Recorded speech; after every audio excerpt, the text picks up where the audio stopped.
Assalamualaikum warahmatullahi wabarakatuh. Allahu Akbar, Allahu Akbar, Allahu Akbar. La ilaha illallah, wallahu akbar. Allahu Akbar, walillahil hamd. Alhamdulillahirabbil alamin. Wassalatu wassalamu ala asyrafil anbiya'i wal mursalin Sayyidina Muhammad wa ala alihi wa sahbihi ajma'in. Asyhadu an la ilaha illallah wa asyhadu anna Muhammadar Rasulullah. Allahumma shalli ala Sayyidina Muhammad wa ala ali Sayyidina Muhammad. Hadirin jamaah Idul Adha yang dimuliakan Allah, di pagi hari yang penuh barokah ini kita berkumpul untuk melaksanakan sholat Idul Adha.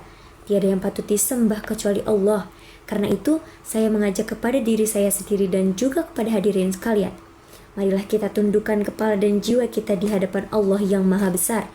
Campakkan jauh-jauh sifat keangkuhan dan kecongkakan yang dapat menjauhkan kita dari rahmat Allah.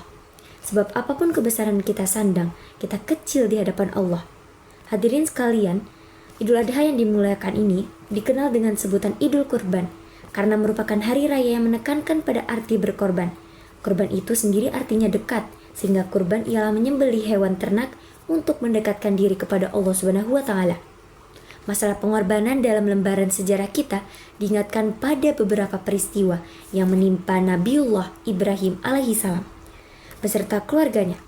Ketika Nabi Ibrahim diperintahkan oleh Allah Subhanahu wa taala untuk menempatkan istrinya Hajar bersama Nabi Ismail putranya yang saat itu masih menyusui di suatu lembah yang tandus, gersang, tidak tumbuh sebatang pohon pun. Lembah itu sunyi dan sepi, tidak ada penghuni seorang pun. Nabi Ibrahim sendiri tidak tahu apa maksud sebenarnya dari wahyu Allah yang menyuruh menempatkan istri dan putranya yang masih bayi itu. Tapi baik Nabi Ibrahim maupun istrinya Siti Hajar menerima perintah itu dengan ikhlas dan penuh tawakal. Seperti yang diceritakan oleh Ibnu Abbas bahwa tatkala Siti Hajar kehabisan air minum hingga tidak bisa menyusui Nabi Ismail, beliau mencari air kian kemari sambil lari-lari kecil atau yang disebut sa'i antara Bukit Safa dan Marwah sebanyak 7 kali. Tiba-tiba Allah mengutus malaikat Jibril membuat mata air Zam-Zam. Siti Hajar dan Nabi Ismail memperoleh sumber kehidupan.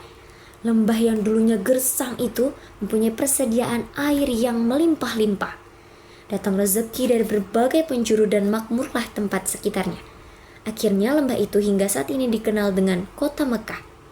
Hadirin sekalian, Idul Adha yang kita peringati saat ini dinamai juga Idul Nahr, artinya hari menyembelih hewan ternak. Sejarahnya adalah bermula dari ujian paling berat yang menimpa Nabiullah Ibrahim.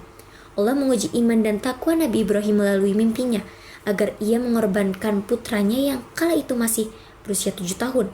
Anak yang elok rupawan, sehat lagi cekatan ini supaya dikorbankan dan disembelih menggunakan tangannya sendiri. Sungguh sangat mengerikan. Peristiwa itu dinyatakan dalam Al-Quran Surah As-Saffat ayat 102. A'udzu billahi minasyaitonir rajim. Bismillahirrahmanirrahim. Falamma balagha ma'ahu as-sa'ya qala ya bunayya inni ara fil manami anni adhbahuka fanzur madza tara. Qala ya abati if'al ma tu'maru satajiduni insyaallahu minas sabirin, yang artinya Ibrahim berkata, "Hai anakku, sesungguhnya aku melihat dalam mimpi bahwa aku menyembelihmu, maka fikirkanlah apa pendapatmu." Ismail menjawab, "Wahai bapakku, kerjakanlah apa yang diperintahkan kepadamu.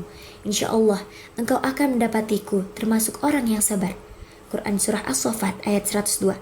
Ketika keduanya sudah siap untuk melaksanakan perintah Allah, iblis datang menggoda sang ayah, sang ibu, dan sang anak silih berganti. Akan tetapi mereka tidak tergoyah oleh bujuk rayuan iblis. Bahkan Siti Hajar pun mengatakan, "Jika memang benar perintah Allah, aku pun siap untuk disembelih sebagai gantinya Ismail." Mereka melempar iblis dengan batu, mengusirnya pergi, dan iblis pun lari tunggang langgang. Dan ini kemudian menjadi salah satu rangkaian ibadah haji, yakni melempar jumroh yang dilaksanakan di Mina.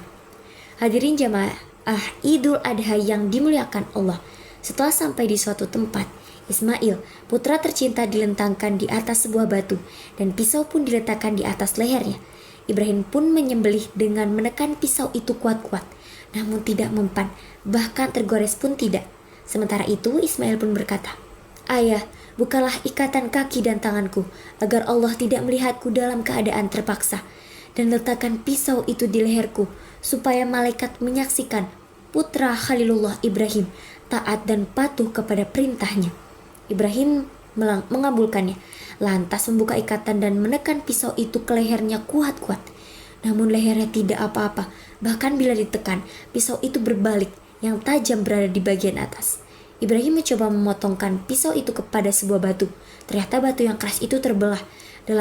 Pada itu Allah Subhanahu wa taala memerintahkan Jibril untuk mengambil seekor kibasi dari surga sebagai gantinya. Dan Allah berseru dengan firman-Nya, menyuruh menghentikan perbuatannya. Tidak usah diteruskan pengorbanan terhadap anaknya itu. Allah telah meridhoi ayah dan anak memasahkan tawakal mereka. Sebagai imbalan keikhlasan mereka, Allah mencukupkan dengan penyembelihan seekor kambing sebagai korbannya.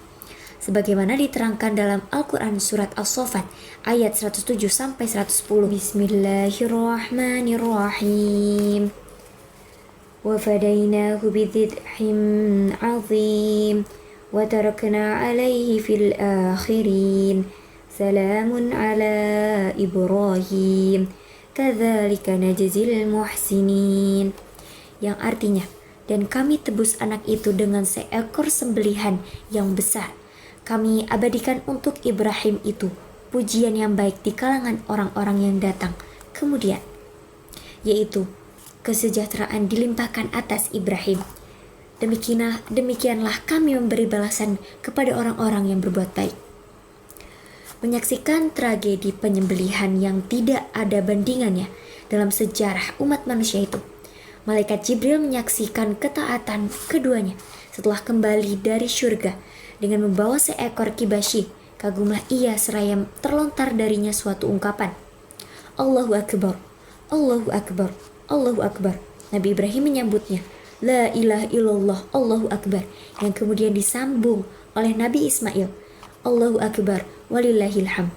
Hadirin jamaah Idul Adha, inilah sejarah pertamanya korban di hari raya kurban yang kita peringati pada pagi hari ini. Allah Maha Pengasih dan Maha Penyayang. Hikmah yang dapat diambil dari pelaksanaan sholat Idul Adha ini adalah bahwa hakikat manusia adalah sama. Yang membedakan hanyalah takwanya. Di samping itu, perintah dan ketentuan-ketentuan yang telah digariskan oleh Allah Subhanahu wa taala harus dilaksanakan. Mudah-mudahan perayaan Idul Adha kali ini mampu menggugah kita untuk terus bersemangat, rela berkorban demi kepentingan agama, bangsa, dan negara. Amin, amin ya rabbal alamin. A'udzubillahi minasyaitonirrajim. Bismillahirrahmanirrahim. Inna a'tainakal kautsar fasolli li rabbika wanhar, inna syani'aka huwal abtar. Allahumma ighfir lil muslimina wal muslimat wal mu'minina wal mu'minatil ahya minhum wal umwati innaka sami'un qarib mujibud da'a wati wa qadhiyal hajati birahmatika ya arhamar rahimin. Sekian dari saya. Wassalamualaikum warahmatullahi wabarakatuh.